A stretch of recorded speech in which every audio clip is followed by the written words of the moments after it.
আমাদের ছাদে একটা লেবু গাছ ছিল, কিন্তু তার জাতটা ভালো না। এক সিজনে 4-5-6টা লেবু হয়, তার বেশি হয় না।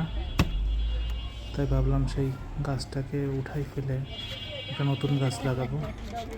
আজকে সেই গাছটাকে উঠাই ফেলছি। গাছের পাশে আবার কলমি শাক লাগানো ছিল। কলমি শাক গাছগুলো উঠাই ফেলবো। এগুলো অবশ্য মেরে ফেলবো না, উঠিয়ে রেখে দেবো, অন্য জায়গায় লাগাবো। আর টবের মাটিগুলো অনেক শক্ত হয়ে গেছে,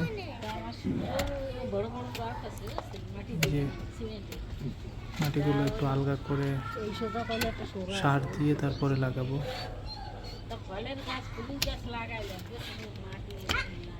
এবার একটা দেশি কাগজি লেবু, যেটাকে পাতি লেবু বলে, সেটা চারা নিয়ে আসছি। নার্সারির লোক তো বললো প্রচুর ফলন হবে, দেখা যাক কি হয়। আর এটা হচ্ছে গোবর সার আজকে নার্সারি থেকে নিয়ে আসছি 1 বস্তা। যথেষ্ট শুকনো এবং ভালো কোয়ালিটির সারই আছে।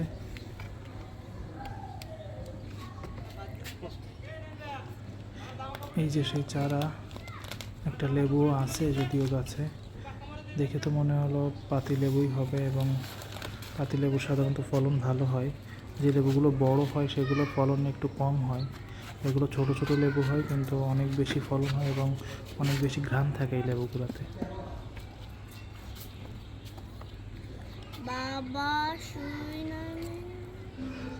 চারা বসিয়ে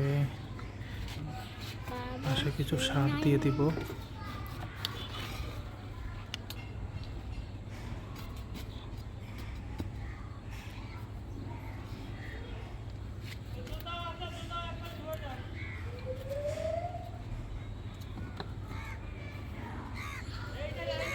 আমি কিন্তু এখানে কোনো প্রকার রাসায়নিক সার ইউজ করিনি।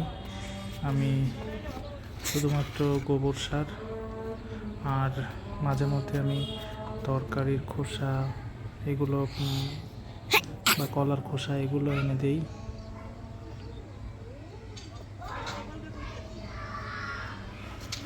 অবশ্য যদি কখনো প্রয়োজন পড়ে তখন রাসায়নিক সার কিছুটা ইউজ করব, বাট এই মুহূর্তে করছি না। এই মুহূর্তে শুধু গোবর সারই দিচ্ছি। গাছ লাগানো শেষ, এখন গোড়াটা শক্ত করে দিয়ে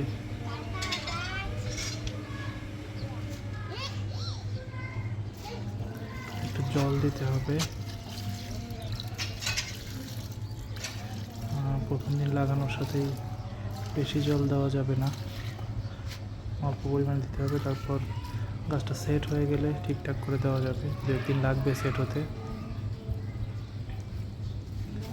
কাজ মোটামুটি শেষ। যে ফাইনালি গাছটা লাগানো হয়ে গেল। দেখা যাক, আশা করি ভালো ফলন হবে।